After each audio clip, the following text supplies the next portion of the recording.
আসসালামু আলাইকুম প্রিয় ভিউয়ার্স, আশা করি সকলে ভালো আছেন। আমি আজকে অনেকগুলো ডিজাইনের মধ্যে বেছে বেছে এই ভিডিওগুলো তৈরি করেছি, যেগুলো সব থেকে কিউট, সেগুলো নিয়ে আজকে এই নতুন ভিডিওটি করছি।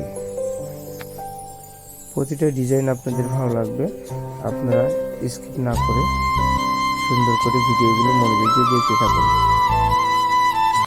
আর আপনারা আমাদের কাছ থেকে গয়নাগুলো বানিয়ে নিতে পারবেন। আমরা সারা বাংলাদেশে 5 হলমার্কিত গয়না ডেলিভারি দিয়ে থাকি এবং 100% পিউরিটি স্বর্ণটি সেটি দিয়ে থাকি। আপনারা যদি কেউ সন্দেহ করেন এবং স্বর্ণ যদি 2 নম্বর অথবা কথা অনুযায়ী স্বর্ণ না দিয়ে থাকে, তবে আপনাদেরকে পেমেন্ট ফেরত দেওয়া হবে। এটি 100%। আমাদের অ্যাড্রেস, আমাদের হোয়াটসঅ্যাপ নাম্বারে কথা বলে দেখতে পাবেন। তো আপনারা স্ক্রিনে দেখতে থাকুন, ভালো থাকুন।